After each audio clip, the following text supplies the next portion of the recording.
पहली बात तो ये है कि मैं इन सबको देख के लगता है कि इन्होंने स्कूल में डिबेट्स में बहुत भाग लिया। मैंने तो कभी नहीं लिया। मैंने एक बार डिबेट्स में भाग लिया था, मैंने लेडीज एंड जेंटलमैन बोलने की जगह लेडीज ऑफ द जेंटलमैन बोल दिया था। फ्रीडम ऑफ स्पीच जो है या फ्रीडम एक्सप्रेशन हम सबको मिला हुआ है। अभी डेरिल साहब ने बोला कि 50 लोगों से ये फेस्टिवल शुरू हुआ था। अभी मुझे बता रहे थे कि आज यहाँ पर 6000 लोग हैं और 1 लाख से ज़्यादा लोग या 10 लाख से ज़्यादा लोग आए हैं। ये फ्रीडम ऑफ स्पीच की वजह से आए हैं, ये अपनी आज़ादी की वजह से आए हैं। हमारे जैसा देश, ये किताबें जलाने की बात कर रहे हैं भाई साहब, हमारे किताबें जलाने की बात चली। किताबें जलती बहुत सदियों से चली आ रही हैं। कुछ धर्म में किताबें जो जलाते हैं उनके सामने फतवा कर दिया जाता है, कुछ जला में जला चलते रहती हैं। सो इसका कोई अंत नहीं है। फ्रीडम ऑफ स्पीच के साथ आती है एक sense of responsibility. That's very important. What is important is the sense of responsibility every citizen of this country. What am I doing it? Freedom of speech. आप घर पे बोल सकते हैं बहनचोद?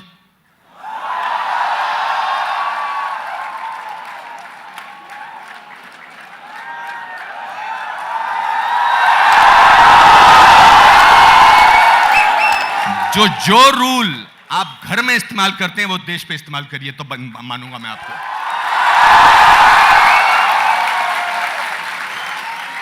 आप घर पे पिताजी को बोलते हैं एक झापड़ मारूंगा, बोल सकते हैं क्या आप? नहीं बोल सकते। मगर यहां आप प्रधानमंत्री को गाली दे सकते हैं कि कावड़ है, साइकोपैथ है और ये है। ये फ्रीडम ऑफ एक्सप्रेशन है। ये आजादी हमारे देश में आपकी बोल सकते हैं। तो let's not create this perception कि हम एक ऐसे मुल्क में रह रहे हैं जहां बहुत डर के रहना चाहिए, फ्रीडम ऑफ स्पीच नहीं होती है, आपके घरों में घुसे आ रहे हैं, आपको जेल में भेज दिया जा रहा है। कोई नहीं है यहाँ पर। आजकल जहाज की टिकट नहीं मिलती है, रेलवे की टिकट नहीं मिलती है, लोग गाड़ियों पे गाड़ी चले जा रहे हैं। जयपुर में 15 साल पहले आता था तो 10 मिनट में अपने होटल पहुंच जाता था, आज 1 घंटा लगा पहुंचने में। दैट मीन लोग प्रॉस्पर हो रहे हैं, लोग खुश हैं। खुशी से भारतीय होने का फायदा उठाइए। ये देश जो है, यहां जितनी फ्रीडम ऑफ स्पीच यहां है, दुनिया के किसी मुल्क में नहीं है।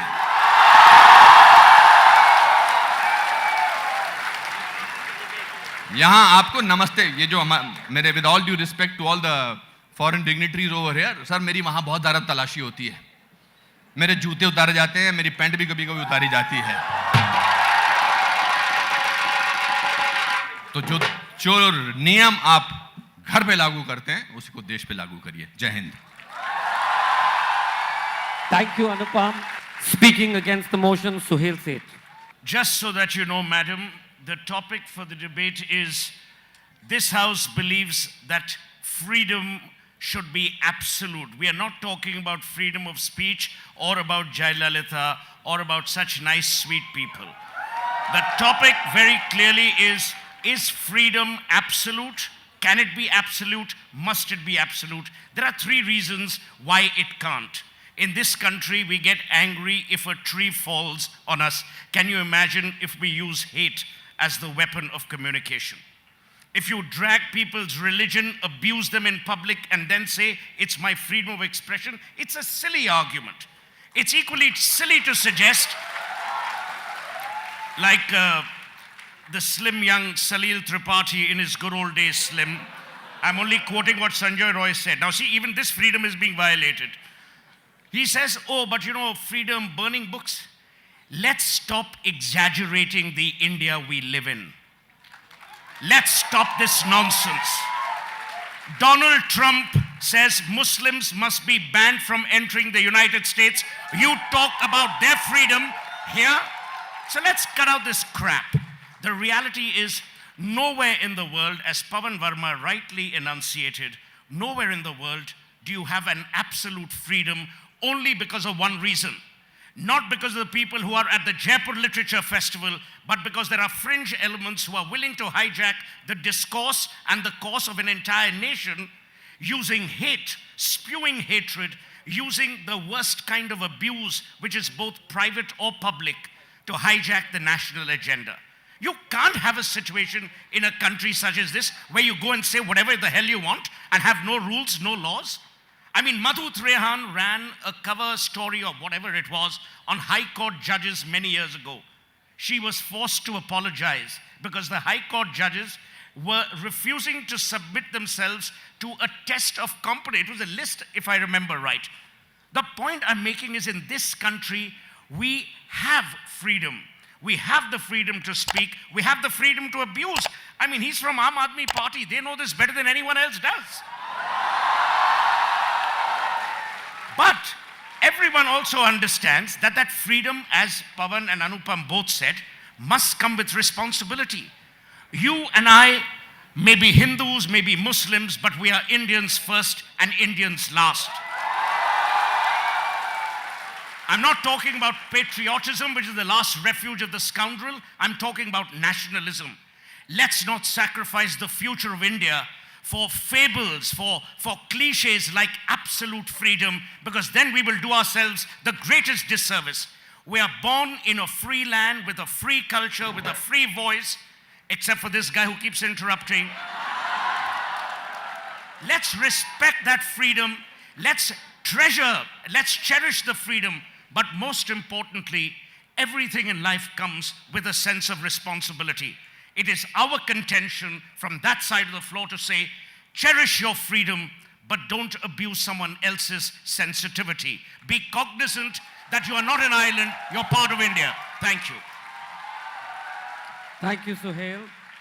Speaking for the motion, Kapil Mishra. Hello, सबसे पहले तो अनुपम जी ने कहा कि आपके पापा के सामने बहनचोद नहीं बोल सकते। मैंने कहा भाई साहब, पापा को मैंने वोट देके थोड़ी पापा बनाया है। पापा कोई मैनिफेस्टो लेके थोड़ी आए थे। पापा ने ये थोड़ी कहा था कि पड़ोस का गुंडा तेरे को मारेगा, एक थप्पड़ मारेगा तो मैं उसे 10 थप्पड़ मारूंगा, उसके बाद पड़ोस के गुंडे के साथ चाशनी थोड़ी खा रहे हैं मेरे पापा। अगर खाते पड़ोस के घर में जाके केक तो अपने बाप को भी कॉवर्ड बोलता। अगर मेरे पापा कहते बेटा तेरी स्कूल की फीस बाद में दूंगा, पहले मेरे साथ सेल्फी खिंचा ले, तो मैं कहता भैया तुम साइकोपैथ हो, कोई प्रॉब्लम है तुम में। और एक बात कहना चाहता हूं मैं, भैया मन की बात एक ही आदमी कर सकता है क्या? इस देश में हम सब कर सकते हैं अपने अपने मन की बात? हमें छूट मिलनी चाहिए मन की बात करने की। मैं अपने ट्विटर पे क्या लिखूंगा, फेसबुक पे क्या लिखूंगा, ये नेता थोड़ी बताएंगे। संसद में बैठ के कानून बना दिया, कानून होना चाहिए, कानून होना चाहिए, कानून होना चाहिए। मैं आपको एक बात कहना चाहता हूं, ये हिंदुस्तान, ये भारत का देश, इसकी धर्म और संस्कृति के ठेकेदार जो बने हुए हैं ना, उनको कुछ नहीं पता हमारे धर्म के बारे में। हमने तो दैत्यों के गुरु को भी, शुक्राचार्य को भी गुरु की उपाधि दी थी। हमने कहा चारवाक, जो हमारी संस्कृति, हमारी फिलॉसफी के बिल्कुल अगेंस्ट कंज्यूमरिज्म और मेटलिज्म की बात करते थे, उनको भी हमने बोला महर्षि चारवाक हैं। कबीर बनारस के घाट में पंडों के बीच में, पुजारियों के बीच में खड़े होकर बोलते हैं, पाथर पूजे हरि मिले तो मैं पूजू पहाड़, और उसके बाद भी कोई उन्हें कुछ नहीं बोलता। मुगलों के राज में वो फकीर खड़ा होकर कहता है, काकर पाथर जोड़ के मस्जिद लई बनाए, ताचड़ी मुल्ला बांग दे क्या बहरा हुआ खुदाए। उसके बाद भी कोई उन्हें यह नहीं कहता, कबीर को कोई यह नहीं कहता पाकिस्तान चले जाओ तुम नक्सलवादी हो, जंगली हो, पाकिस्तानी हो, कोई नहीं कहता कबीर को। ये हिंदुस्तान के अंदर ये जो शुरुआत है ना फ्रीडम ऑफ एक्सप्रेशन को रोकने की, ये इंदिरा गांधी ने शुरू की। उन्होंने कहा ये कलाकारों ने, आर्टिस्ट ने, साहित्यकारों ने, रिपोर्टरों ने मिलकर हमारे सत्ता पलट दी, तो उन्होंने लॉबिंग शुरू कर दी। आर.के. धवन जैसे लोग मोरारजी देसाई से बड़े नेता बन गए।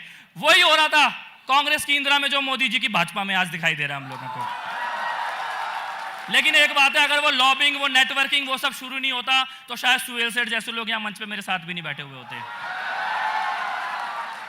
मैं ये बात कहना चाहता हूं, बड़े खुल के कहना चाहता हूं, हिंदुस्तान का यंग पॉलिटिशियन हूं, आम आदमी पार्टी है। मेरे नेता को तो तुम शाही भी फेंक दो, गाली भी दे दो, पत्थर भी मार दो, कोई तुम्हारे घर पे पत्थर मारने नहीं जाता, कोई तुम्हारे घर पे पत्थर मारने नहीं जाता। आप केजरीवाल को खुजलीवाल बोलो, दिन में 10 बार खुजलीवाल बोलो, खांसी वाला बोलो, कुछ भी बोलो, लेकिन जब मैं मोदी को फेंकू बोलूंगा, जब मैं राहुल को पप्पू बोलूंगा, तो मुझे उसकी छूट होगी।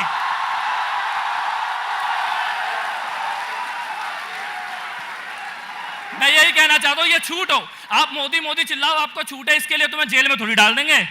क्यों डालेंगे जेल में भाई? पूरी छूट होनी चाहिए इस देश के अंदर। ये हिंदुस्तान है।